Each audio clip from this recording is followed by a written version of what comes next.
Hello, hello, hello, and welcome. This is Peter Harney of Human Art Studios, and this is Making Comics and Art, episode 382. First of all, I'll mention my friend Robbie. I had him on recently. He has a GoFundMe that's in my description box. I have another friend, Chrissy, who her and her son are challenged at the moment. There's a GoFundMe for her down below as well. I'll mention my brother Jimmy. If you don't know Jimmy Palmiotti, he's my brother. He just started posting on TikTok. So just look up Jimmy Palmiotti and you'll find him. Give him a like, the poor guy.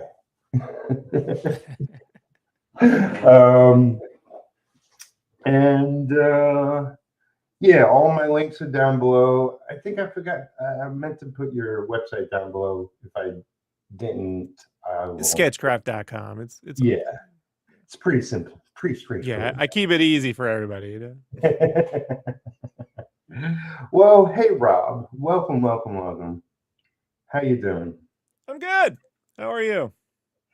I'm good. Busy. Got 100 things going on.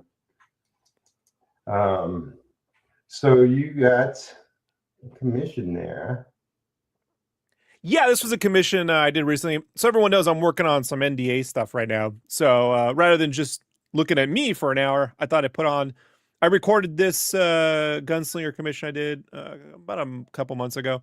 I haven't posted it yet, so this will be the first time, I've shared this video. So I record everything now and then just post later. I tried streaming for years and years, but no one sees my streams anyway. Like when I post links, like YouTube, it was great until 2017. Pete, I gotta tell you, like 2017 is when YouTube was like, no, we don't want artists no more. We don't like them. So now I've just been recording and then posting them on the YouTube as I get the opportunity to do it. Yeah, well, I mean, it is definitely more challenging now to get seen. It seems like, especially since COVID, that everybody and their mom are streaming on YouTube, and it's a lot of competition. Yeah. But we got a whole audience here with us today, so let's just go. Rob is my favorite modern mainstream artist. I'm sorry. No, I appreciate that. You got to read more, man. There's more books out there. And Allison McGon, my partner in crime, hanging with my pal Rob, and all was good. And Chancey, we know how you feel about life. What are you guys working on? Well, Rob just said he's working on a commission there.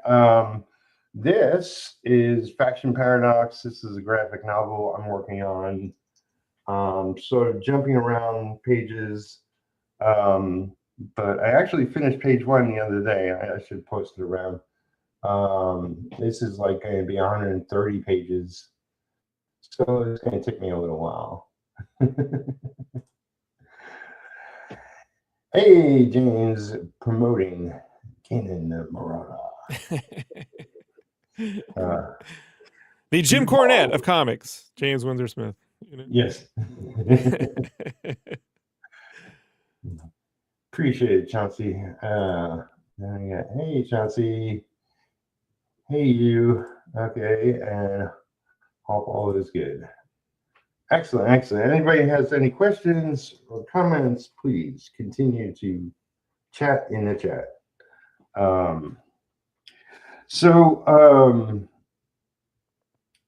Have you done any covers for the Spawn Gunslinger? Nope. Oh. Nope. Sorry, I have not. Oh, okay. I don't know, like, it wasn't like this past year has been a little bit of a shift with the tariffs. I think they kind of affected the industry a bit, you know. Yeah. So there was some paring back with different things, and then they hit me up in December, and we're like, "Hey, you could submit some variant cover ideas." And I'm like, "Great!" And then I got pneumonia, and I was like, "Well, I'll see you in a month," you know.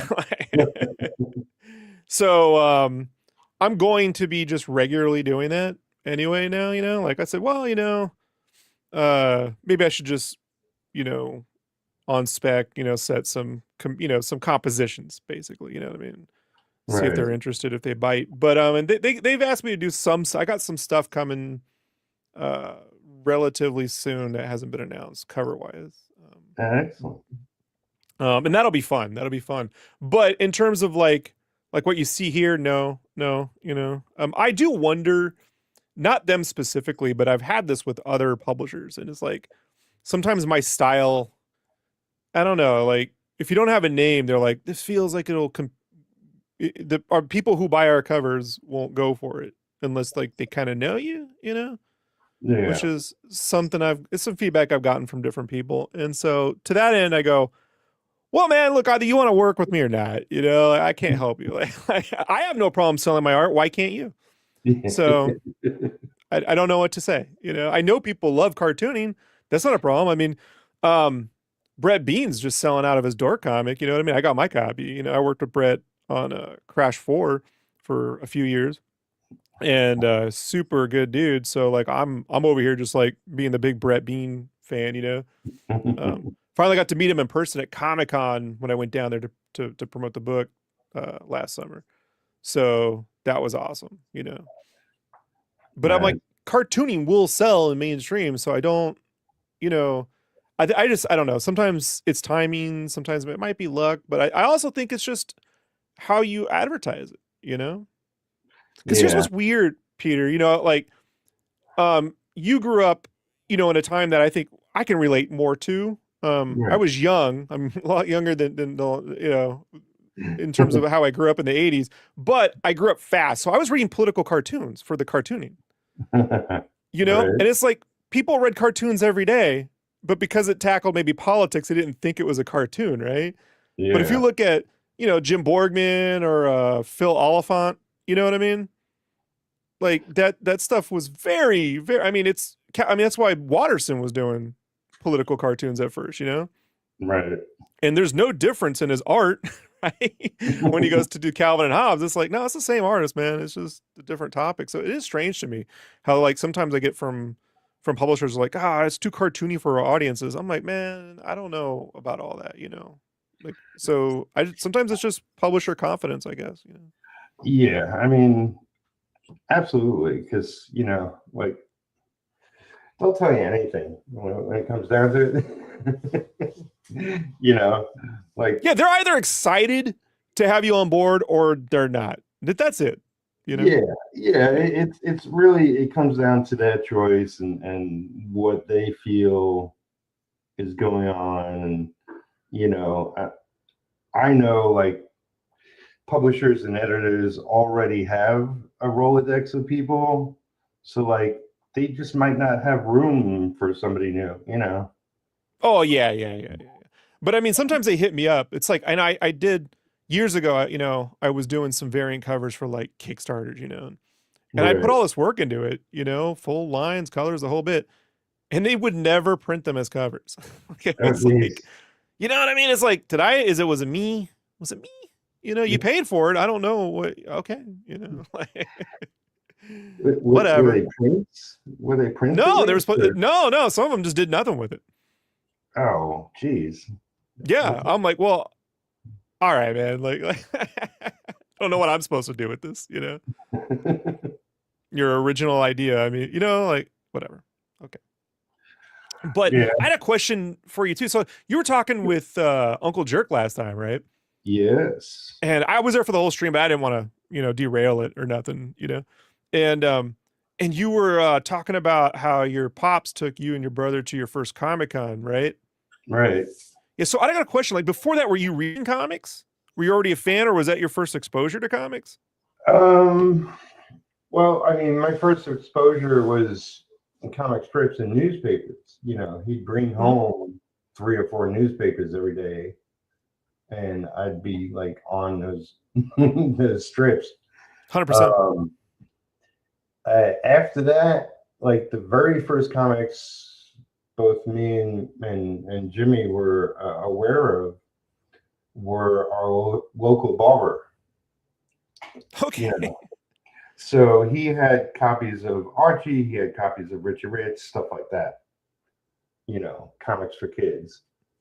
Liefeld talked about that too. I think his barber had like a stack of comics you could like read or trade. Yeah, you know, Yeah. right next to or in between like all the magazines for adults. right. had, Right. had some comics for kids to keep us occupied while we waited.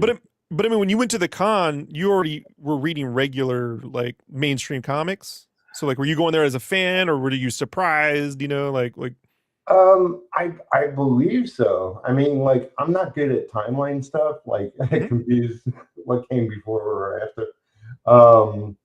But I believe I knew, you know, I knew what a comic book was. I knew like Marvel, DC, and everything else, whatever was out way back when.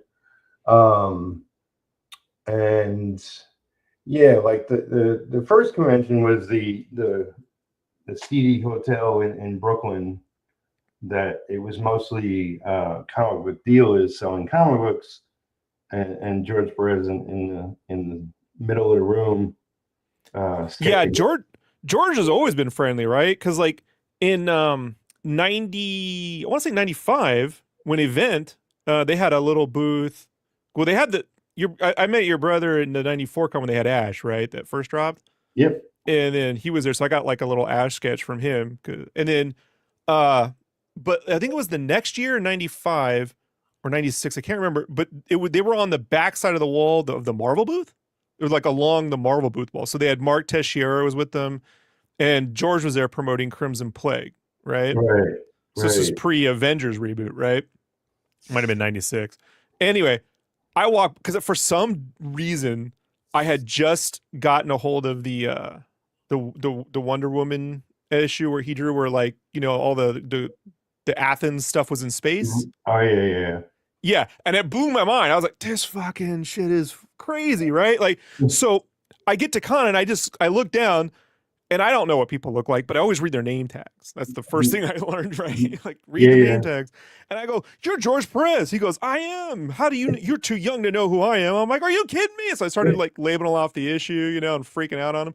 And he was just like, how do you know? I'm like, no one's forgotten. Are you out your mind? You know, like, and he was super nice, man. Like he talked about all of his drawing process and everything. And yeah, you couldn't meet a happier, nicer dude. Yeah. He, you know, like when me and Jimmy first met him, that was like when he was on Avengers originally, which was 70s, if I'm correct. So I was young, and he was really sweet. I was, you know, like when I was a kid, I was super shy, but Jimmy was a loudmouth, so he talked to him the whole time. And yeah, it was great. And like I remember, like Jimmy's like used to draw like Enforcer comics. He called it Enforcer. It's sort of like Dirty Harry comic book version. His own, or is that like a character that? Okay, yeah. His own characters, and he got George to pencil a cover or pin up, and Jimmy inked it not so good, so he never used it. But he inked the original, didn't photocopy or nothing.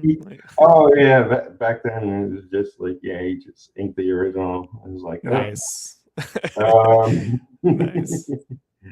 But yeah, Joe's terrific. You know, it was great first artist to meet, of course. And then yeah, the next convention our father took us to was out in New York. We took the train in. It was great. It was a whole different world.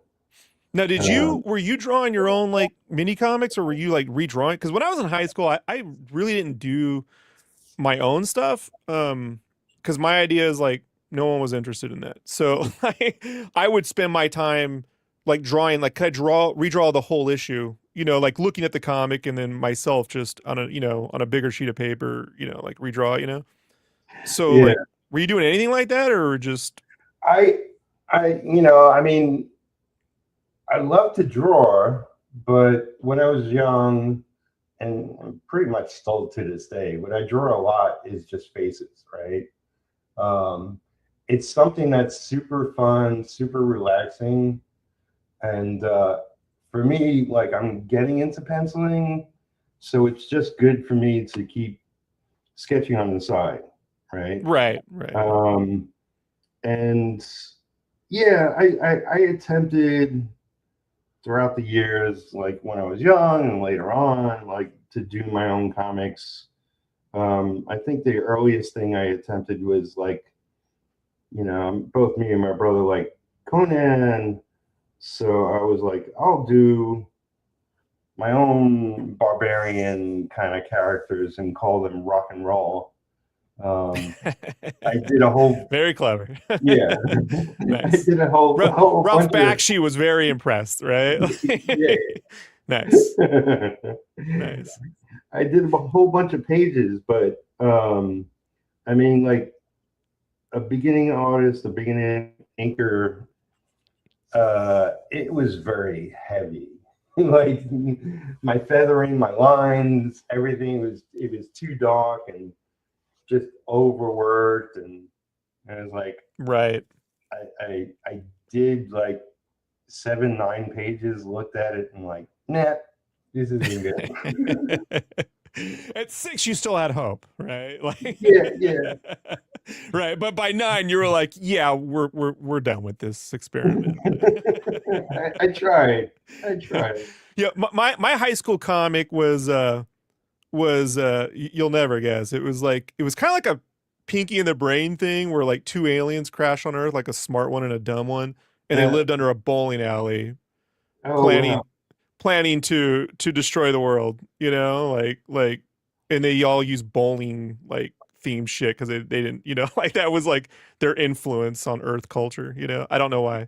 And it was yeah, and I was like, I don't know, I like bowling. I like Yeah. cartoons. I like killing stuff. So it was like I was like a more PG-13 Johnny the homicidal maniac with an alien. And so when Invader Zim came out, I was like, motherfucker, that's how you do it. Like I was Yeah. like, I knew that guy would. You know what I mean? Like you have this idea, and then someone else does like the good version of it, and you're like, I Yeah. knew it would work with more talent.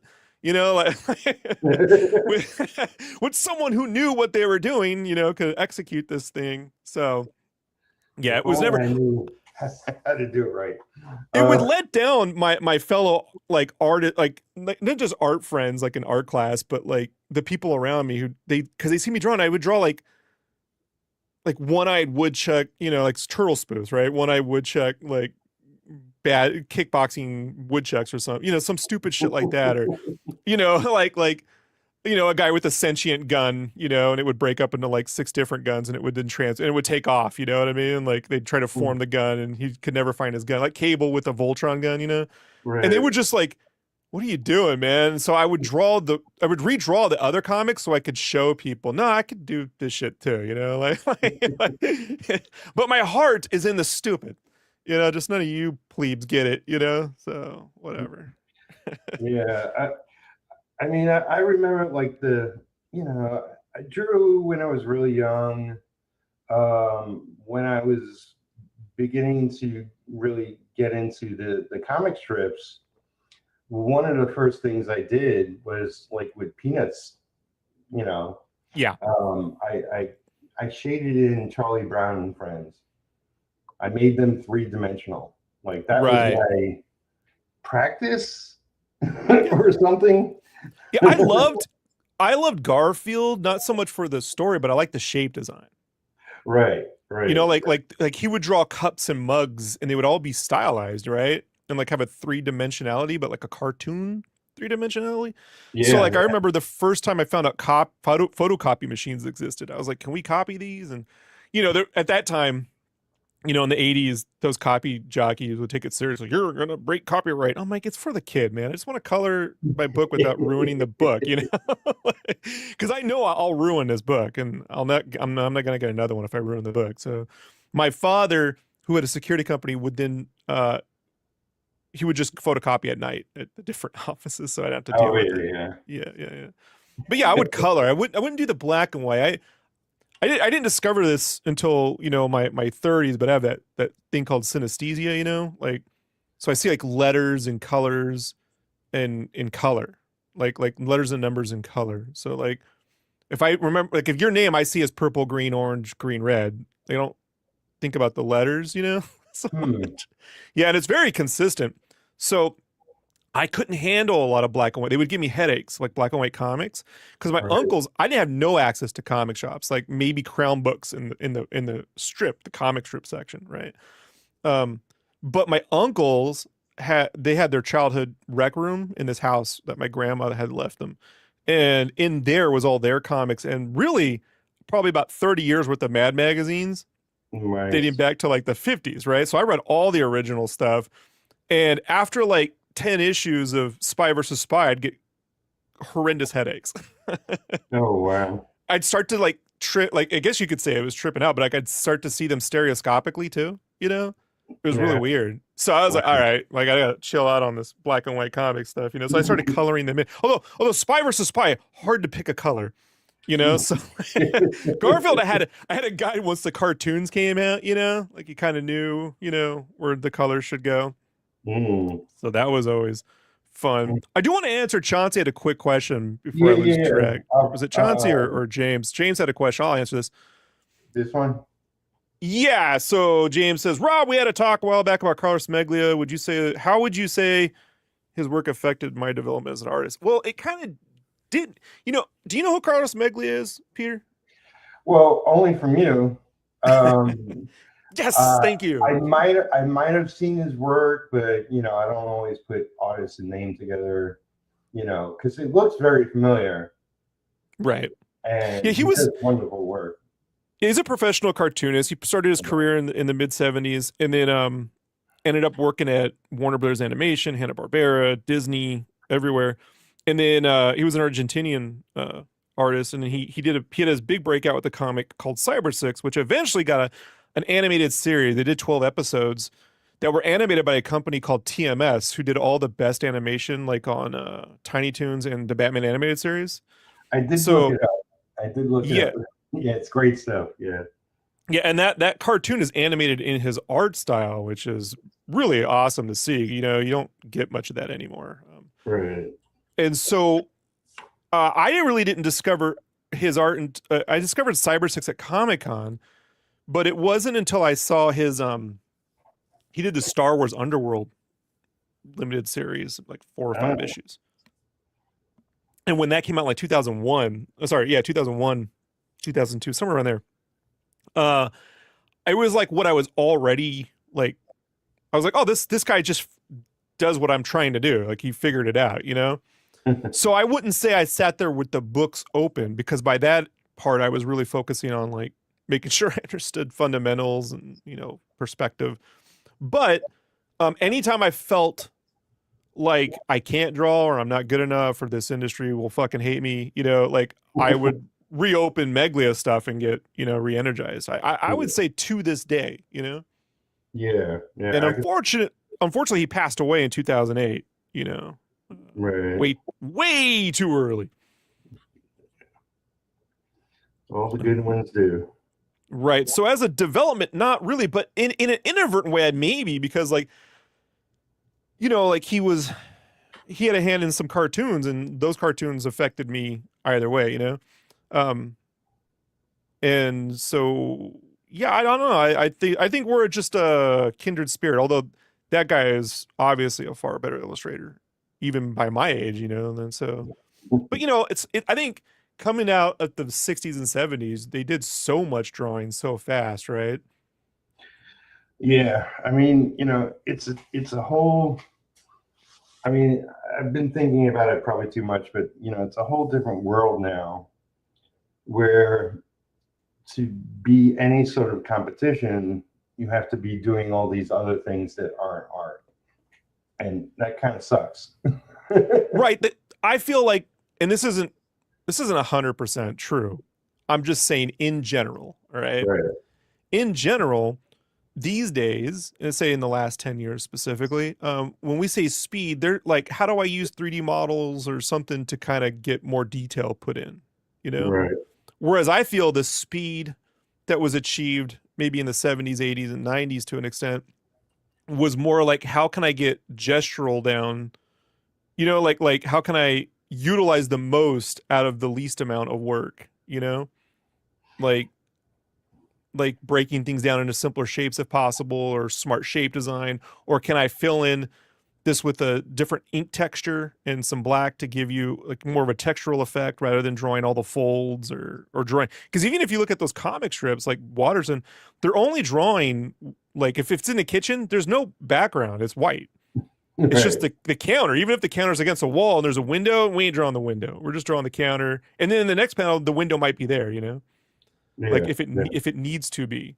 Whereas I feel now it's like, how do I get like a realistic car and a Metropolis that has every window, what I mean? Has every ramp, every door, every catwalk, everything, And I know that sounds nuts because I tend to draw a lot too, but I make certain that like I'm drawing it all like myself.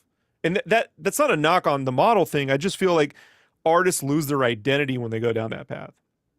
Like Yeah. they're kind of doing themselves a disservice. Like you get to know their figure work, but everything else becomes like pre-generated. And in some cases, maybe you've seen this, Peter, but like you ever seen the same models in two different comics from two different artists? Right. they've, Right. they've been using the same SketchUp resource, or something like. Yeah. All right, let's catch up on chat. We got a lot of people here. I met Rob many years ago at San Diego Comic Con. He's been blowing up ever since. Oh, well, around the waist a little bit. I mean, with age and COVID, we're trying to work that off. I appreciate it. And James is right. Don't forget to hit the like. Also share. What's up, everyone? Rick's yeah, share, subscribe if you haven't already. I'm trying to grow my channel eventually. Yeah. Hey, look, that's more on YouTube than you. People used to find these channels easily. They don't want this per se, Allison says I love Garfield for the same reason what you were saying before. Chicken foot soup, Peter. Chicken foot soup. Made me appreciate lasagna more. There you go. And James says my sister sees numbers as colors too. And yeah, it's a thing. It's a thing. Thanks for addressing the question. We got dope. We got. Do you all think times were simpler then, as far as expectations of artists, where guys like Watterson and Kirby could succeed, where today maybe not so?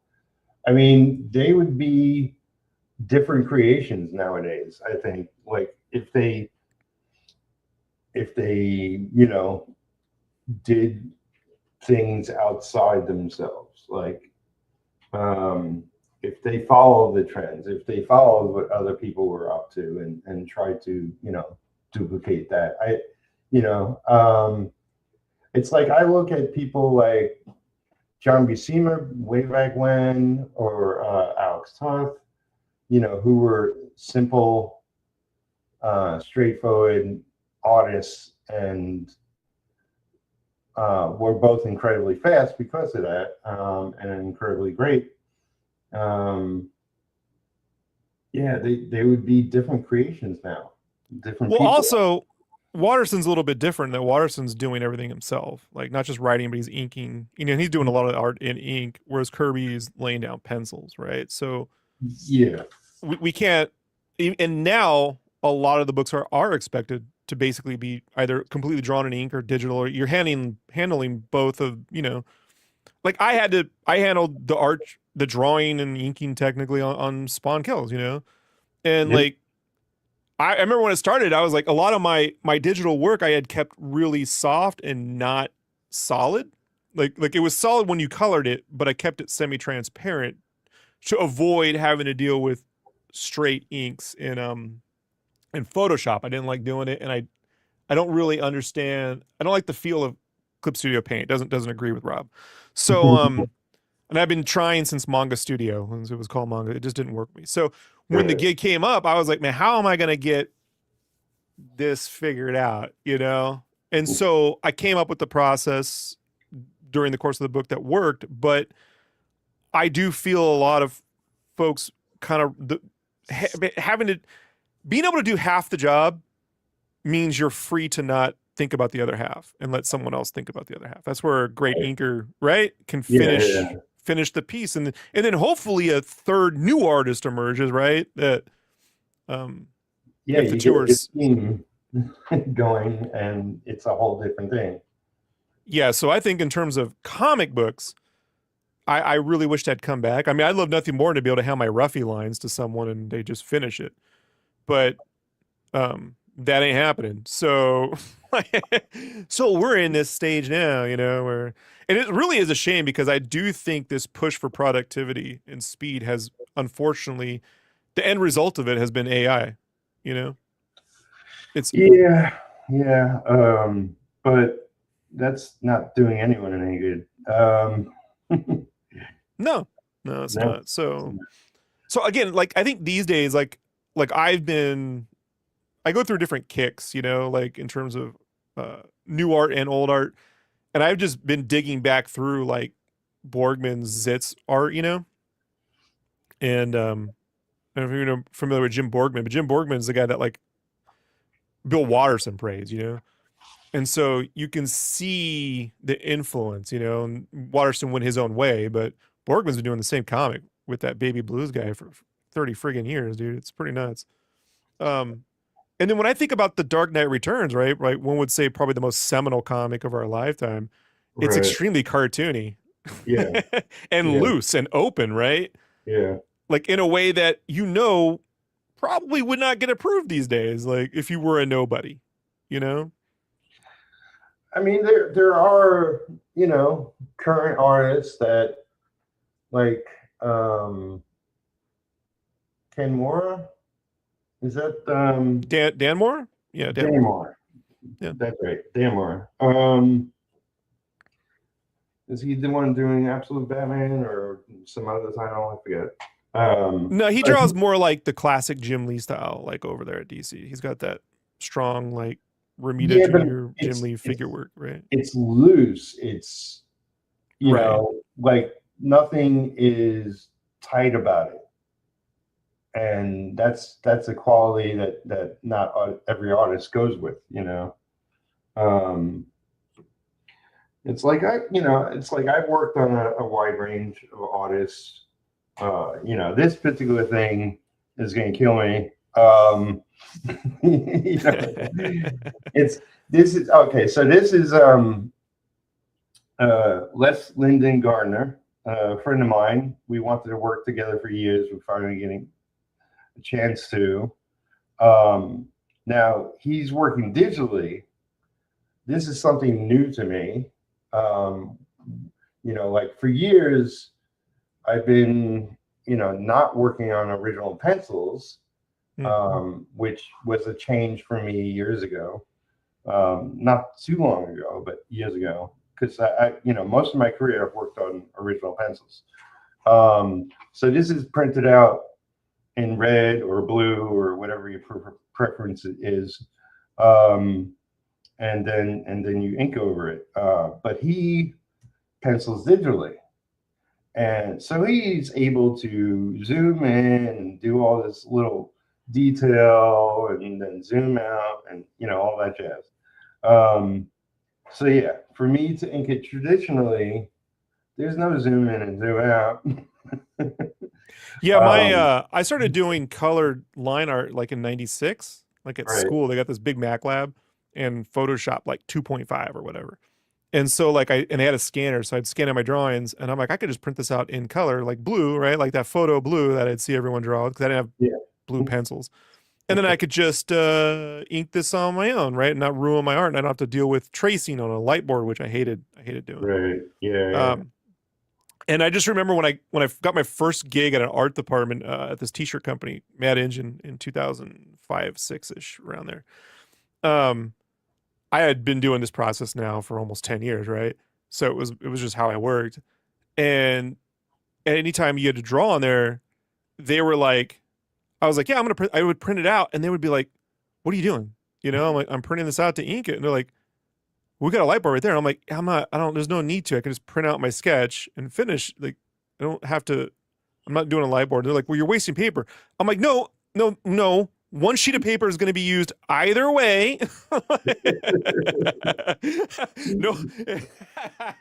Well, and then someone went, "That's cheating." I'm like, I didn't know we're a business, right? Are we like trying to get this done by lunch here? Like, I don't know. Cheating. Show me the rule book. Yeah. What is, you know, like it just, so I would have to buy my own printer. Right. You know, so I had to buy my own printer. And when I would go t-shirt company, I'd incur the same problem for the better part of 4 or 5 years. I'd have to bring my own printer and plug it in, you know, because I didn't want to have to explain this process to them. And now it's all normal. But at the time, it was just like so frustrating. It's like, I'm trying to make you money. This isn't for me. I don't, you know, I mean, these are my pens, oh man, whatever. These guys lack of creativity around here, folks, you know, like, okay, all right. You know, are we all going to use projectors too now? Like Yeah.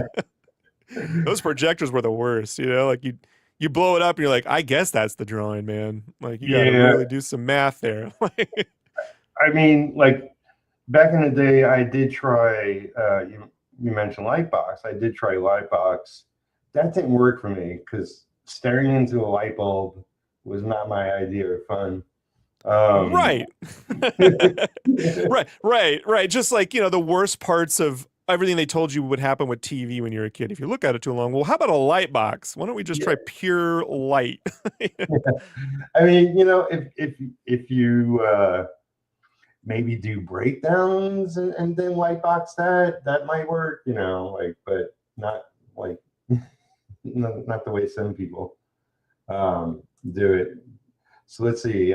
James asks, what are the jobs both of you are proud of working on? So what are you most proud of? It's either Spawn Kills, because I did obviously like all the art, and Crash 4 and Spyro, like for certain.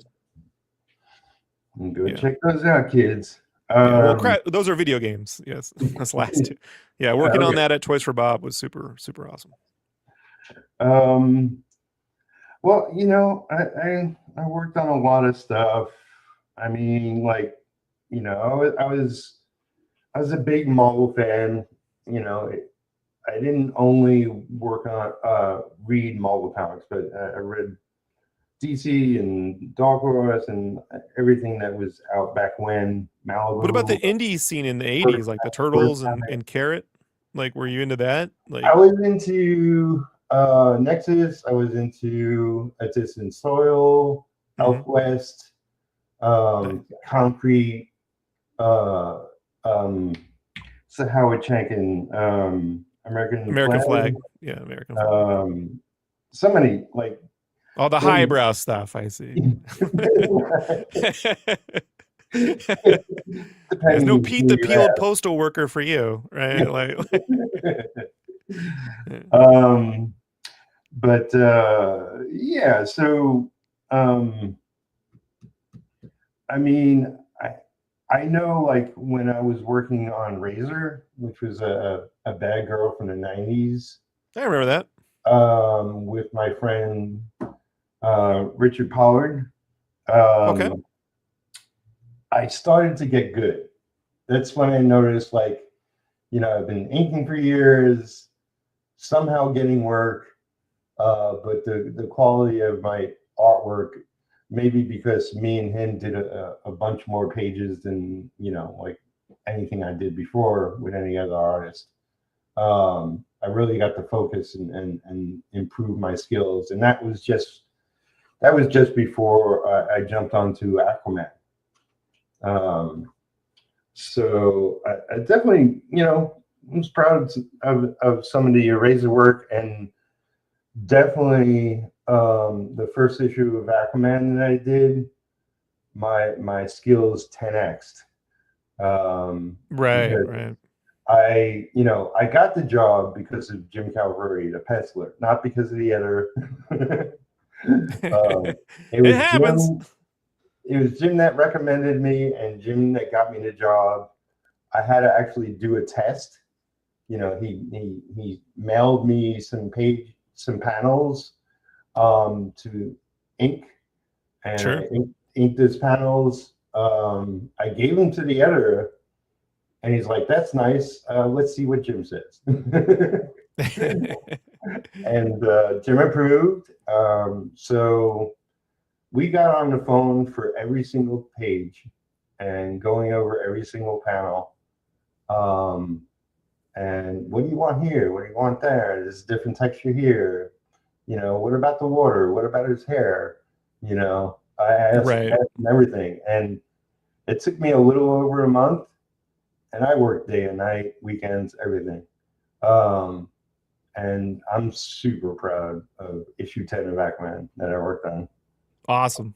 Yeah. Hell yeah, dude. I have my favorite fail of all time. Oh. It was early on in my career. I want to say before it even got started, because this was before I even worked full time. I was still at Kinko's. But there was a website. It was like 2004, I want to say, maybe 3, 4, definitely 4. But there was a website we were all posting on called Shane Glein Sketchboard Sessions. You ever hear of that? No, not familiar. Shane Glein's famous concept artist and art director in animation, has like a Bruce Timmey style, but with more, I don't know. It's similar.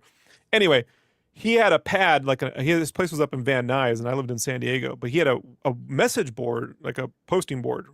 And that's where we were all posting art. Like there was people going to Pencil Jack and other forums, but Shane Glein's is where all the pros hung out. So like Scotty Young was there when he first started. Mark Brooks was there when he first started. Sean Galloway was there when he first started. It was a murderer's row, my man, of like just talent. And I had decided to post these turtles, and I did these. I was drawing like giant oversized turtles. Like coincidentally, there was another animated film that came out of Spain called El Cid. And whatever they were doing, I must have like tapped into the ether, because that was what I was, these kind of oversized characters. And it was just for fun, Right. And the artist of the TMNT book at the time was a guy named Scott Cohen, who's still working today, man. He's super dope. And he was like, "Hey man, I love these turtles. Would you be willing to draw a backup story? There's no money in it." I'm like, "Absolutely," because turtles are my jam. I'm like, "Hell yeah, dude." So I had to do a test, and I did a test, and I sent it. And Peter Lair was like, "Nope, they're just too big." And I was like, "I could draw them smaller." Like, no, we're good. Like, I was like, all right, I guess we're done here. That's what I get. No. Yeah, I know. You have one chance, So you got Saboteur. I just ordered the old razors. Well, maybe I'm in there. Who knows? I did like a little here, a little there, maybe a couple issues. I actually did there's a razor annual that I inked the Billy Tucci, like last couple of Billy Tucci pages on that. Nice. And he tore me apart on YouTube. You're like, yeah. Tucci. On the Professionals, I don't know if you were aware, him and some other named talent got like early works of theirs and talked about it, and I happened to ink them on those pages, and yep, that was fun. He's like, "I hate these." Who did this? Peter. I hate these people. I hate you. I wish you were never born. You go, man, harsh, Billy, harsh. Billy called me directly and said, I want you to ink these, and you don't have much time, so what am I supposed to do? Yeah, Billy, I wonder what they would have looked like had you inked them. You know, why don't we try that one? You know, given those timelines, you know, like that's how it goes. Right? That's how it goes. CYPHER was a great forum to post on like Gutter Zombie. Yeah, Shane Glines sketchboard sessions. Shane Glines, yeah. Glines, yeah, with an S instead of an N, but Glines. Yeah. Yeah, there we go. For two versions nowadays. Yeah, awesome. Yeah, I never wanted to leave that. I remember in 2005, a guy that I met on there, he wanted me to draw one of his comics, and he was like, "Man, you got to get on DeviantArt." I'm like, "Oh man, stupid site, you know, like I didn't even have MyStory. It was one of the, MySpace, you know what I mean? I was like, I'm not into, you know, but I just reluctantly did because I was still in college at the time, and I had this web portfolio site. They're like, you get to spend $1,300, right, in this class, and you have to learn how to build your website. And I'm like, I got DeviantArt, sold, done. Can I get out now? Like you got to build it. I'm like, no, I don't. You know what I mean? It's already, everything's there. Like I'll just tell them to go there on the business card. Yeah. And the instructor was so pissed. I'm like, I'm not building a website. Like I'm not doing it. And DeviantArt really is dead for a lot of people, but surprisingly, man, I got a daily deviation for this dude. So like, I've been on there 20 years now, and I've got the Crash Bandicoot job from DeviantArt. Oh, nice. So like, people still look there, you know. So if you've given up your DeviantArt page, well, that's on you, man. Like, especially older art directors, they don't know where to go. So they, you know, they go, I'll go where I've always been. So like, I still, you know, post and whatever, because it's free. As long as I'm not paying for it, like whatever, you know. Yeah. I mean, you can pay for whatever, I don't know, specials over there, but I've been on there forever. Some people actually know me from there. I'm not good with remembering names, and like people tell me to, oh yeah, I know you from this, I know you from MySpace. Yeah, they have different sites. I remember the first time we went to Shane Glines' house in Van Nuys for one of these sketch jams. Like all the artists would show up. So we drove up there, and we were in there, and we go, "Oh man, I'm Rob." And then I look at him because it was like after X-Men had come out. I was like, "What? No, what's your real name?" You're like, "Oh man, I'm Sketchcraft, blah blah blah blah." You know, I'm Deus Ex, blah blah blah blah blah. And then we all like, you know, broke the ice that way. You know, that was the first time we were talking to people through code names, you know, like it was so, it's so weird. I mean, admittedly, I got on MySpace to pick up girls. And I wanted nothing to do with girls at that time. That's the only time I didn't use my, real name. Everywhere else I've been is Peter Palmiotti. It's only Peter Retro Palmiotti now, because Retro is going to be, you know, the comic I'll be working on, my own creation. Nice. Yeah. So hope to get the first issue out this year. You know, I am currently buried in work. I got like at least more than a year's worth of work. But I know that feeling. That's how it goes sometimes. That's like every project though. Like when you get it, you just scale it up. Like, am I going to live long enough to finish this now? Like, you know, like, is this doable within one person's lifetime? You know? Well, I think, you know, like this will be me doing a majority of work for other people for possibly the last time. Like I'll still do projects and jobs, but it will be a lot less. You know, hopefully like my book does enough to, you know, work, make money. I'm there with you, and I made that pact with myself several years ago, but I'm like, I had a list of like, I guess if I got to work on a 90s game, or maybe Todd McFarlane or Eric Larson hit me up, like, but that's never gonna, I literally was on a podcast, I'm like, that's never gonna happen, so I don't care. And all those things have happened. I'm like, you mother, you know what I mean? Like what are the I mean, it's amazing, but at the same time, it's like, seriously? Like, challenge. God, all right, I got, I always weigh a project up to like what would 15-year-old me think about it. Right, right. Like if someone was like, because someone had hit me up to work on like Lego stuff, and I was like, 15-year-old me would not care. I can't take that gig. It was the same with like Star Trek. What was Lower Decks? No, it was Prodigy, Right. the CGI one.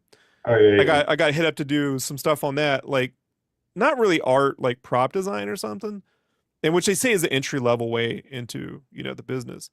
And I had either that or Spawn, and I'm like, which one would 15-year-old Rob, And I'm like, there's no effing way I'm gonna say no to Spawn, even if it was for like $5 a page. Like I just can't, I can't let that kid down.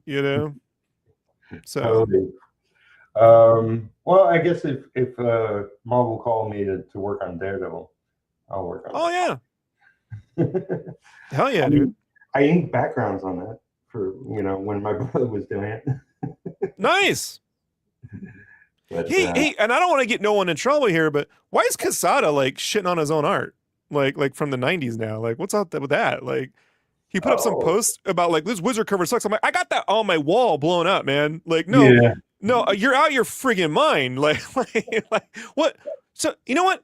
Shit, talk about your new stuff and complain about it. I don't know, man. Like, it's just frustrating when I get like sometimes artists need to take themselves down a peg, and I understand to an extent, but it's like I don't get. It'd be like McFarlane saying, "Oh, my Venom cover wasn't good." Like, no, it was great. What are you talking? What are we doing here? It's iconic. Like, what are we doing? These ones, like whoever did the Batman poster, the airbrushed with the logo in the '80s, right? Like the Tim Burton movie. Imagine that right. guy coming out going, "Man, this poster sucked." Look at all the airbrushing. It should be material design. It could be simpler. Yeah, it could be simpler, and we wouldn't remember it. Yeah. I haven't heard that him talking about his old work. He's got Um, a Medium page now where he gives like visual development or storytelling advice, and yeah, I'm not a fan of it, so I sort of hate read it now right. because it's like him saying, "Here's why my art sucks in the past," but this, and I'm like, no, man, I don't. This is what are you doing? I get Yeah, like you'd put less effort into it now because you want to be more productive, but we only know you because of this stuff. It's yeah, weird. He likened it to like, and it's a fair assessment where he goes, if you look at Mazzucchelli's Batman Year One, and you remember the train station scene in issue 1 when Gordon's coming out the train station, and he's like, look at the train station with the use of shadow and the placement of figures, and it's all readable. I'm like, yeah, and if that was the cover, no one would friggin' remember the comic. And if that was the cover to Wizard, no one would remember. That's great for the being in Gotham City, but cover design, all right, man, like whatever, dude. I I, don't. I think that's because he's just trying to sell his newest stuff. That by doing that. I guess you can't shit on your new art. So Yeah, because then it would sell. Um, yeah, whatever. Well, but yeah, I mean, I used to cat sit for him, and he had like a lot of the Batman covers, yeah, wraparound covers, and all that. Ink by Nolan hanging on the wall, framed, and all that stuff is fantastic. What are you it's fantastic. It's talking? fantastic. What are you doing? It just, I mean, like even Ash with the when he would redraw the Muka backgrounds, or Ninjak. It was Ninjak, right? When he would Ninja, redraw the Muka backgrounds, the Batman, the poster gallery with that's my favorite one too, where he's coming down. And that Spider-Man one from Wizard is super hella good, dude. I just don't got time for, like on my wall, I have the McFarlane Michelangelo poster he did in 92. right? He's missing knee pads, and I don't think that's a real shell. It just turns brown. You know what I mean? But it's still an amazing poster. Yeah, Like, yeah, it's so weird to me. And his early work did have, they call it Hispanime, but like it had this cross between like Frank Miller and Larry Stroman, you know, right, right. and it had dynamics and detail. And I get like at that time, it was like, how can I draw all this shattered glass and make a deal out of it? But like, yeah, hand drawn shattered glass we used to, I think people forget, like, especially in the 90s, it felt like after Dark Knight Returns, people were like, how can I top the other cat? Maybe even before that, maybe like with John Byrne, right? Probably, right? Like how like him and like Perez and Cockrum, right? Like, how do we Yeah. outdraw the next guy, you know? Yeah. And Yeah. at some point it's been like, well, we need to like pare this down. And I do understand your hand needs to live and breathe. And I love Mazzucchelli's stuff, man. I love Mignola's stuff. But not if everything looked like that, no one would be buying anything, you know, like that don't work either. Yeah. You know? So let me just catch up on comments. Rowan, welcome. DVR has been on life support for years, but the AI nonsense was the final nail in the coffin. Yeah, there's a lot of AI on there, but I think Rob's right. Like, I was active on it maybe a year ago. You get the right people coming and commenting and checking out what you're doing. You know, it's like every other site. Like, you know, your work gets seen by some. Yeah, I got 1 million views on this one. I didn't get 1 million views on this anywhere else. You know, this gunslinger has 1 million. I'm like, where's that coming from? You know, so I don't know, man. Like, I just don't peruse the site for myself. You know, I just post my art on Right. there. Yeah. And I don't give them a dime because I'm not giving them a dime. You know? And James says he met me on DeviantArt 20 years ago. Yeah. 2005. I 2006. I was active for a time on there. Like, yeah, that's when I started. Yeah. And let's see. Okay, this is for you. Have you designed toy and packaging for McFarlane or Kenna yet? No. Okay. The modern Crusader is so boring. Well, you know, it depends on the thing. Like, I've seen digital art by Quesada that is okay, but looks nothing like Joe Quesada. And I think his what is he doing? Black Panther Marvel Knights work is a step up again for him. Like, it looks pretty cool. So it depends, you know. Like, he did a Daredevil miniseries. I think it was called Father. Yeah, not my favorite. Yeah, that was Not my favorite. really rough looking, and it was like, okay, he's trying something different. It's not my taste, but there you go. Yeah, but that everything up to like Origins is where I was like, well, I guess I'm out, you know. Although he posted this Azrael cover, and I want to say the art looks newer, but maybe I'm wrong on that. But I thought that looked great. Oh, It is didn't it have an the same anniversary? proportions. Yeah, it didn't have the same proportions as the Azrael I prefer. It was more humanistic proportions, which is why I wonder if it's newer. I think it's an anniversary Yeah, cover or but they something. nailed the coloring, and I think it looks really good. Yeah. Yeah, his early work had, you know, I mean, Quesada was Oh, originally Mike Mignola. Like, if you look at the Ray miniseries that he did, yeah, the spot black's 100%. Like, was very influenced by Mike Mignola. You know, Jimmy and Joe had, this is before Marvel Knights, or during Marvel Knights, they had Jimmy and Joe parties in Manhattan at a bar openers, and I met Mike Mignola back then. Back then, oh, nice. yeah. He was like outside. He's like, "You're getting fresh air too." I was like, "Yeah." At a laser party. um, Imagine Mazzucchelli saying, "Yeah, Batman Year One sucks." Yeah, go back now and like dump on it. Or how about this? Imagine Frank Miller now opening up the Dark Knight Returns and going, "This just doesn't work, folks." You know, if I did it again okay. with my new style, it would be so much better. Here's Sheldon. If everything looked like that, I have a feeling that would create another look of it. Hey, buddy. This is my cat tapping on my back. Sandwich Travis.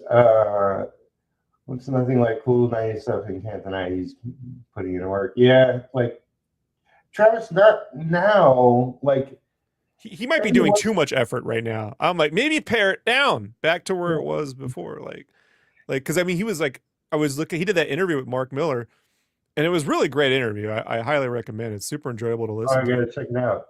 Yeah, yeah. And he was like, here's what I'm doing. And I'm just like, I get that you can do everything now, but maybe don't.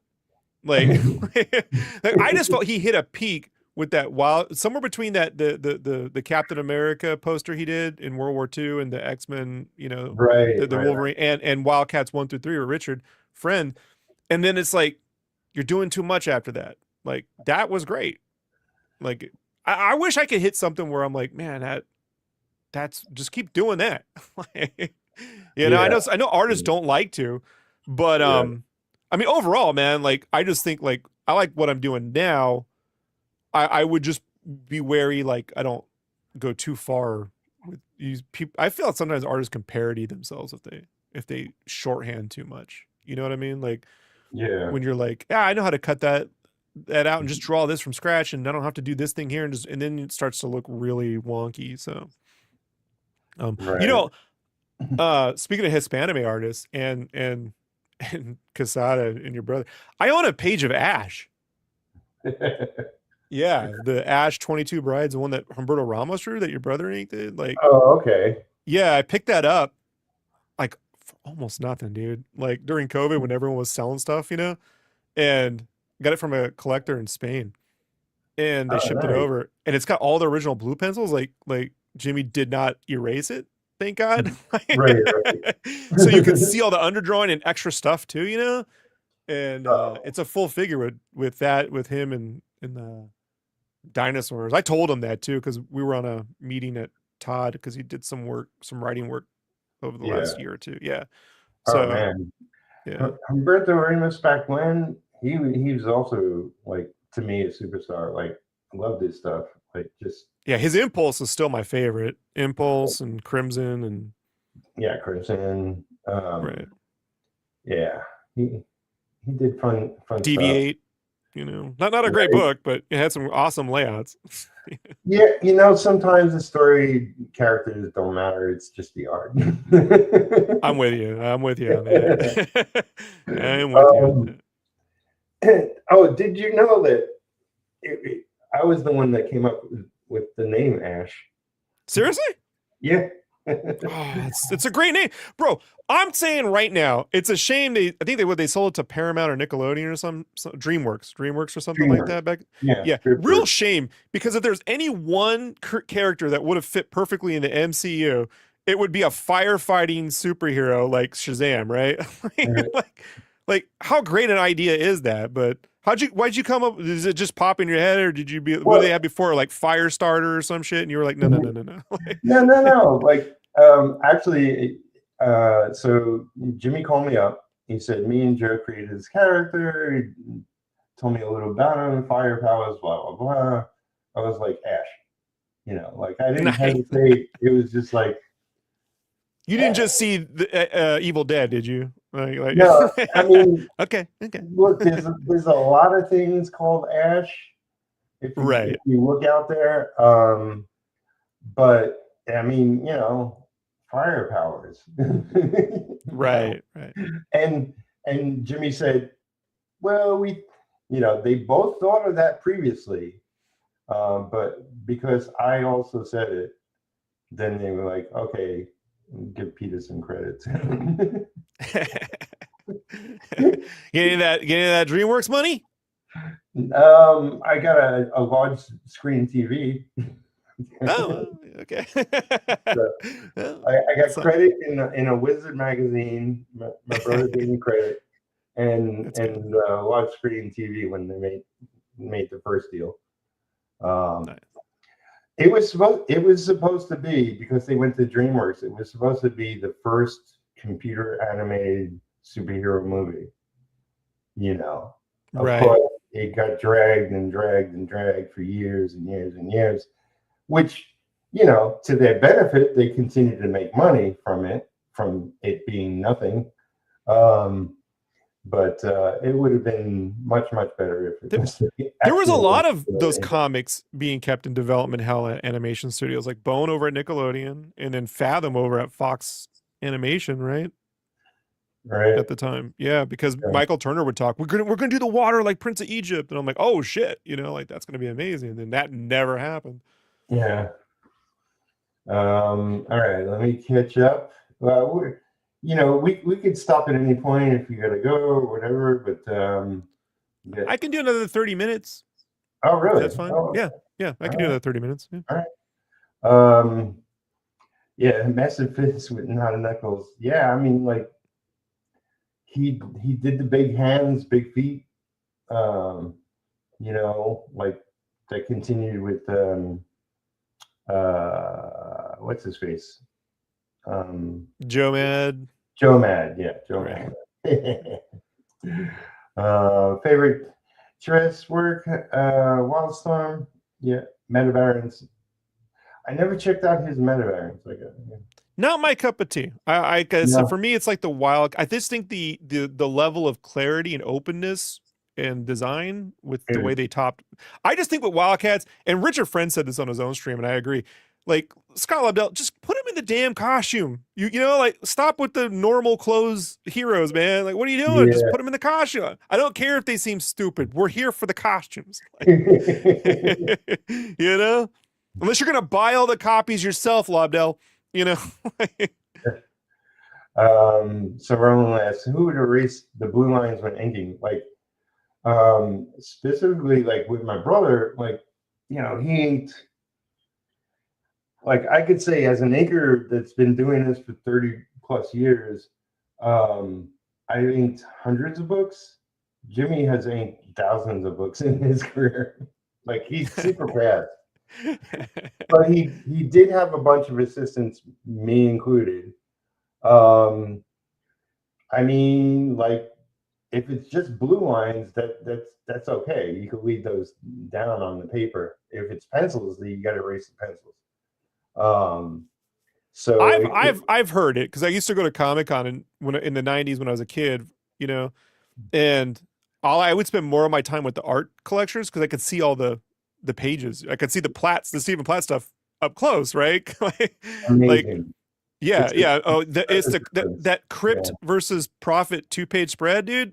I think I stood there for a day. The guy was like, I'm like, I'm just in awe, man. I got nothing else to do here. Like, you gotta eat. You gotta. Yeah, no, I'm just gonna stand here staring at it for 5 hours, and I did, just yeah. That's the greatest thing, like to see the original artwork, the original pages, just to look at it, like you can see the ink dimensions sometimes, like right. That's what I always loved about Mignola stuff is you get all this dimension in the ink, right? Like when you'd fill in the blacks. Yeah. But then it would all get crushed down, right? Like in the printing, like you would threshold that bitch. Bam! You're like, no, man, where's the it would be a different book though. It would be a different look, You know what? I think it would be a better look given how simpler he's drawn, Like he's gotten simpler over the years, so I think it would add more dimensionality. I like his watercolor work. Oh, I love his watercolor work. Yeah. So James says Metabaron started good, but after the preview pages, we also, for years before the story was available, the pages started to feel boring. Yeah, I might have seen some of his Metabaron's work.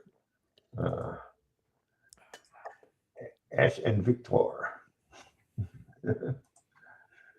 So Sheldon, who will be on tomorrow at 4 for all you folks. Sheldon, you can ask him yourself then, man. Trying to sneak in an extra interview. He's got me inking his own book's cover, which I'll be working on tomorrow. So he asked me, since your family has a lot of artists, do you guys do a hand-drawn birthday or Christmas cards? Well, we did this for money. When you were kids, though, did your dad make you draw Christmas cards for your family? Well, I think we had stuff on the fridge or whatever. Like, probably. I My don't. dad did. My dad Yeah. did. By the 7th grade, he's like, I don't have to buy cards. He just give me a ream of paper, right? Right. You draw a card for every. He gave me a list of like 20 people. I just start Oh, by Thanksgiving. You know that's what I hilarious. mean? Yeah, just run through it. Like a gauntlet. Yeah. That's funny. Wasn't Bone also in development hell with Netflix? Not that So I know. I can answer this. So Bo was in development hell twice. Once in the 90s at Nickelodeon, where he said at Comic-Con they wanted Britney Spears to do the soundtrack, like Oh boy. drove him nuts. Yeah, drove him nuts. And then when he got the rights back and that fell out, they decided not to renew at some point, probably when they got bought up or whatever. He got a deal at Netflix and they were developing it as a series. The Nickelodeon one would have been a film, theatrical film, and the Netflix one was supposed to be a series, which I was looking so forward to, and then they canceled it for no reason. No reason at all. Mm. And that's the day I canceled my Netflix and haven't re-upped since. James says it's still worth it checking out the meta variants. I'll look it up. You know what I wish he would have done more of? If you look in the back of like Wildcats 1, 1 or 2 or 3, he had like a sketchbook where he had like little marker sketches, Right. And I was like, I would kill to get just a book of the marker thing. You know what I mean? Like it's so unpolished, but it looks so good. Same with like, Eric Larson put out the Savage Dragon Archive hardcovers, right? Right. That first 2 are amazing because he put in all this marker work he did on his designs and pages, And I'm like, I would just like to see him, I mean, I know his colorist would probably hate me for this, but I'm like, hey, could you just marker one issue? Like go back to just try it. I almost want to, I mean, it looked great. So yeah, like Savage Dragon, especially the early issues, like I love that stuff. I was a big Eric Lawson fan back when, and his Marvel stuff was great. But it's like true, like they used to be more of a common thing at conventions where the artist would sell like a sketchbook. And a lot of that stuff was dynamite. I know like somebody like Dave Johnson, who's done millions of covers for, so many different books and whatnot. Like his sketchbooks were so different, so fun, so raw, I have my original J. Scott Campbell stuff when he was doing those little mini sketchbooks. There you go. And they had like vellum in too. Like he put a lot of production value, like cardboard textured paper, but there were the mini ones, This is like 2004 or 5, like yeah. Before that, he did like staple bound bigger ones, and but it was just like normal paper and stuff, Right. Yeah. Have you done a sketchbook? No, I'm laying out an art book. Okay. I ran into some. I just haven't. It's one of those things. Every year, I'm like, oh, I guess maybe I'll do that, and then I get some other gig, and I just never had the time to do it. But I have started, and at some point, I'll release it to Kickstarter and do the full. It's not just gonna be my art on white backgrounds. It'll look designy. But I'd say I'm about a quarter of the way through. Right. Yeah. But like I'm doing that, and I'm working on like, some stuff. So it just depends on what occupies my time. I'm not, whenever I take on a project, Peter, I don't multitask. I just do the project. Yeah. Yeah. I get it. That's a good boy. Yeah. Too much ambition sometimes from people. James says the market sketches were the end of 50, so issue 50, I guess. Savage Dragon. Yeah, no, but in the hard, no, James, they were, but and they were also in some of the original trades. Like I saw my original Savage Dragon trade that collected like the first few issues, but recently he's been putting out these hardbound full color archive books, the hardbound full color ones, and he's got way more in there. Like they're worth the first 2 are worth every penny if you're into early Savage Dragon, and you just want to see tons of like sketches and stuff he's never printed anywhere. And then Sheldon says, I don't use sketchbooks are so cool. Yep. Those are fun too. I love his lettering. Yeah. Yeah. You know what I mean? I know sometimes it always seems like when there's an illustrator as good as him, you go, I like your lettering. And it almost feels like you're passive aggressive, right? Like, I can't recognize your illustration. I'm like, everyone knows you're a brilliant illustrator since day one, but his lettering is so alive.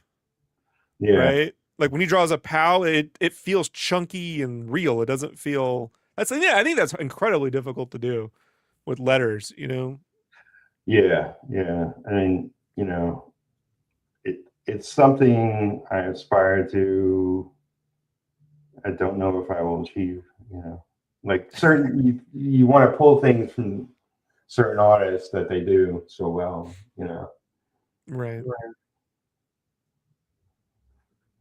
Make it your own. Oh, I know that, you know. I had people go, why did you change Spawn? He was like a baby before. Now he looks like Zim. You just ripped off Zim. I'm like, I assure you I didn't, because I put an invader Spawn in the book. So I'm like, no, he's right there. I ripped off Zim there, not here. Like,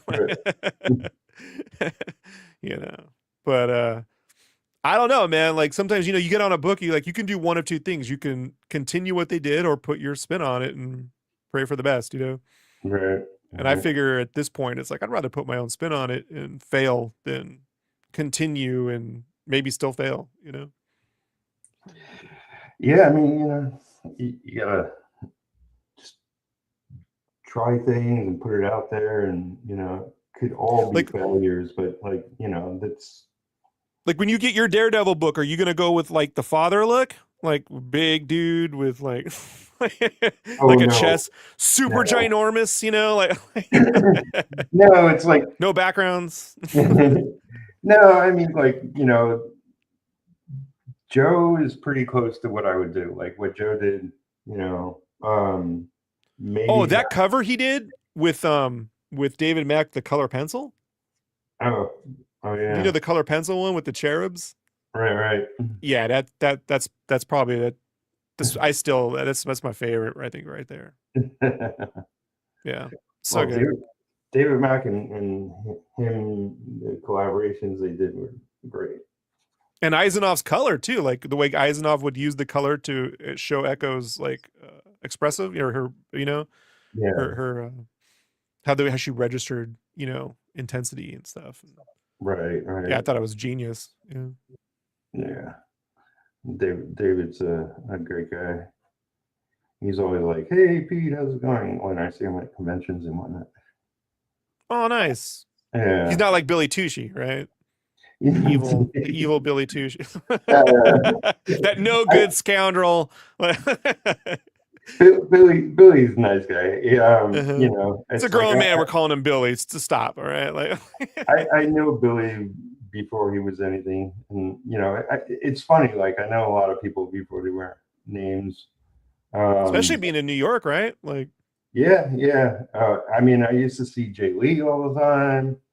You know, I knew, like, I worked with Ed McGuinness. I worked with Frankie Williams before, you know, they were names of any sort. You know, it's like I've made people's careers except mine. Hey, no problem. I've made owners of companies millions, and I've yet to receive any of that. You know, like when they get their new Lamborghini, you just, you mother, like, you know, maybe just kick me a little something. You know, like nothing. Okay, it happens. So Roland asks, did you get permission to include the comic jerk in Spawn? Nope. No, I didn't get permission to put anything I did in Spawn. I just weighed my own legal knowledge, having worked, because I did licensed t-shirts for 10 years, you know. Even while I had other jobs, I always stayed doing it freelance, but for Marvel, all the big stuff. So like, I know what not to do legally, you know, like, because you t-shirts move fast, man, you know, and like, you can, any little thing can set you off. Like, you know, those airbrush car shirts they would do, right? Like, you Right. know, like the Woody trucks. We had a guy once that was kicking ass on all these Woody airbrush things. And then we get this lawsuit, and it turns out he was just going to car shows and photographing and airbrushing over. But he kept the license plate and like the owners in the review, like they're in the mirrors, man. Like he didn't even remember. Oh So man. this guy's like, not only is my car in here, there's my license plate, and I'm in the reflection, you moron, you know? So like there are certain characters that, you know, there's like a max spawn, but it not really. I mean, it is, but it's only the arm, you know. It's like Larson did that with the Savage Dragon Wedding, where he put like quarters of characters. Like, Yeah. you know, like if you place them dynamically enough, or you parody, they just become spawns, and it's kind of like a goof, you know. So, but no logos. Nice. I put Ash spawn in there. It's in the background. Are you? Yeah, I'm probably the first person to draw Ash There you in go. a comic in 20 something years. Like, I definitely have you know, because I did like I inked a trading card. I forget if I did anything else Ash wise. Um, I but love those gauntlets, man. that was I early do. on. They did a whole trading card set of You, Ash. you think Um, Casado was trying to just give Daredevil Ash proportions? You know what I mean? well, I think he was just going off a trend he was getting into, like you know, like because the the Batman, the Night, whatever the hell was it? Was it You got to be more specific. Batman Knight. when he was doing Batman? Somebody took over for Bruce Wayne after he got his back. Azrael. Yeah, yeah, the Jean Paul Azrael. Valley. Okay, so Azrael had the big arm gauntlets, Yeah. and so did Ash. Right. And you know, So he gave Daredevil the big chest. But without the gauntlets, it just looks weird. It's like, plus yeah, yeah, Daredevil is not a big dude. I just, you know, I don't, yeah. Well, you know, you know, he can't be bigger than Kingpin. Like, how big is Kingpin? Is he like Sienkiewicz size in that universe? You uh, know, like I had to draw a comic once called Monstrades, and the writer was Kevin Grievous, the guy who he did all the Underworld movies and stuff. Like he wrote all right, those. right, He's in yeah. them too. He's a good dude. But it was just like these monsters, like a 80s toy line where like they get rebuilt, so they got robot parts. And I'm like, look, these are like He-Man figures, you know, but monsters like Frankenstein and the Wolfman with robot parts. Fine. But then I had a scene where like they're all sitting at a table. I'm like, how? Like, have you ever tried to put the He-Man figures into the vehicles? Right. Like once you have these characters at a table, you're never gonna be able to fit them in a room in any kind of respectable way. You know, like it doesn't. There's too Yeah. much. You know, like you got to think about like I always say there's action figure line, but then like He-Man and to some extent maybe the '87 Turtles, but then there's the GI Joes that could fit in everything, right? Like, which way are you designing these? Yeah.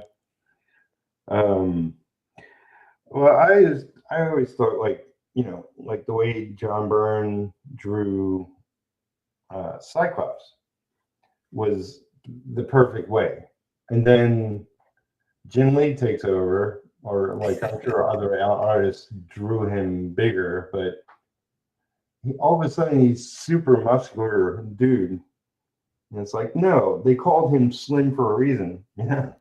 Yeah, I like him more like Michael Biehn. That's how I always saw him as. You Yeah. know, Michael Biehn from the first Terminator film. You know, Right. like he's slimmer, but he's like a guy who is in command. I like that Jim Lee outfit more than I like the bald cap. You know, but I Yeah. do think the '70s look. I mean, those fit perfectly together. You know, all those designs. You don't, and none of those characters are mismatched. You know. Big fists look cool. Yeah. Azrael's massive gauntlets look so damn cool. Yeah, they were. Oh, here's a little secret. The gauntlets on Ash, the sort of funny little design, Mm-hmm. it's a 4-leaf clover. Nice. Yeah. I still got my Azrael Ash over. So I got the Asbat statue that Iron Studios did. I bought one statue and it's that Asbats one, and I got all my Azrael Ash stuff over there. I love the. I think the suit does work. Like that was the one thing I was like, Snyder. If the guy had just gotten a better writer, he could have done that Asbat suit, you know, and it could have looked really awesome. Like there's a way to do it now, you know. Same way like in the 90s, you know, when Larson or, you know, or Waringo, when someone would draw Spider-Man like Waringo, they make the eyes, you know, move. Right. Like I'd hear it from like editors, like that could never happen. The mask is solid. You could never move the eyes. And then now in the movies, his eyes move. Like, just shut up, man. Like you know, just shut up. Like it looks cool. Just stop. Yeah, it's you know, I mean, nowadays anything's possible. You could do anything.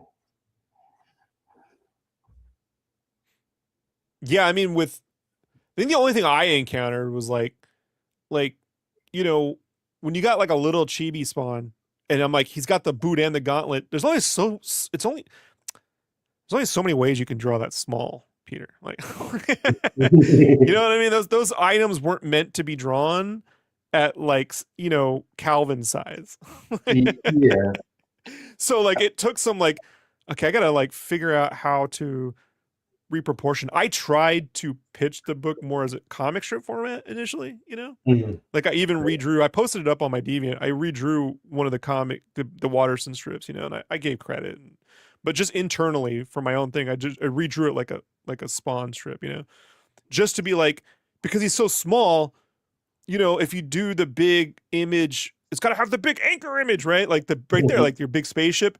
If you make a Calvin that big, it really fucks with the proportions of the universe, right? Like in a way that, it works maybe as a one shot, but consistently you can't do that in a way like.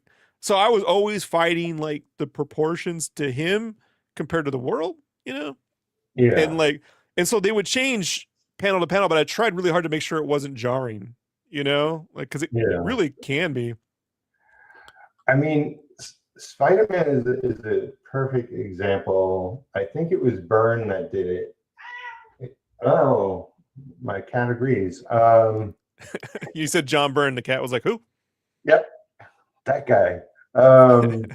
Like when he would draw, you know, Spider-Man big, you get all the details, all the muscles and everything. But if he was small and distant, you know, he'd be like, the blue part would be black and the red part would be red. Right. You wouldn't see webbing, you wouldn't see details, you'd see his eyes. That's about it.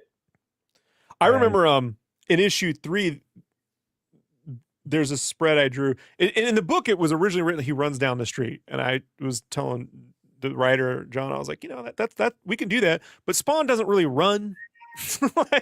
Spawn flies through the air like Batman Begins, you know? So he's like, yeah, do something like that. I'm like, all right. So I did that. But I remember Todd going like, the cape needs to be bigger, you know? I'm like, but he's got a little cape. So I guess the cape just grows and gets, you know, from panel to panel, it's tiny and then it's big. Yeah. You know, and when you read it or you do it, people go, yeah, it's normal. But in my mind, it's like, is it? Like you know, like, is it? Well, you know, like, and I just think about like, there's got to be those things when you're translating, you know, even to different mediums, right? Like if Ash is that big, when he's on the motorcycle, how big's the motorcycle? Like normal, right? Like, or does the motorcycle get bigger to fit him, or, you know, like, but most people just tend to not notice, like Hulk's pants just getting bigger or not getting, you know. Yeah, like, you know, the cut is above the knee, then it's below the knee. Yeah. Or Ferrigno has slippers on when he turns into the Hulk, like the green slippers, like. You know, just don't overthink it, Rob. Like you got a point. You got a point. You know, it's not realism. Yeah. So we've been going just about an hour and a half. Yep. Is there anything you want to promote? Tell people about? No, I mean, you can check out my site with all my work at sketchcraft.com. It's got links to my YouTube, everything else. I do a show from time to time with Uncle Jerk called, what is it called? The Sketchcraft shout out, where we just go over Right. different books and stuff like that and art books. And we got some stuff coming up. I was supposed to post this X-Men one, and then I just couldn't do anything because I got sick. So, and I never get sick, it just happens. But I'm gonna be posting that soon. And I also put my art there. This right here this full video will be up here in the next few weeks. I'm just doing audio commentary on that. So sketchcraft.com is where you can find me, and then all the socials. And when I can announce what I'm working on, I will there. That would be amazing. Yeah, check out Rob's channel. It's definitely a lot of great stuff there. It goes deep.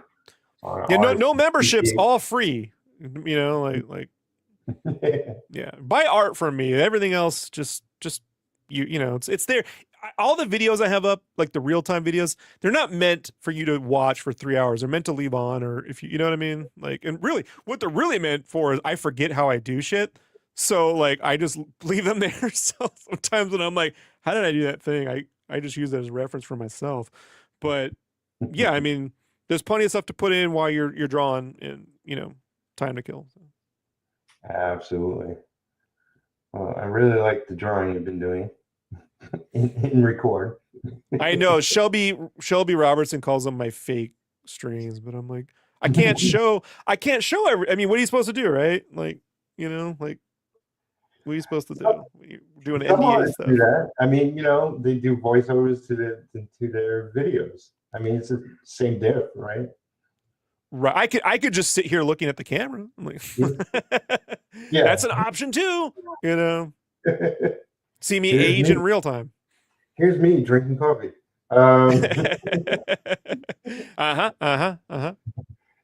Well, thank you, Rob, for coming on today. This has been so cool and great discussion. Anytime you want to chat, just let me know, Peter. I'll come on and hang out for an hour or so. You know, will do. And thank you, everybody who showed up in the chat.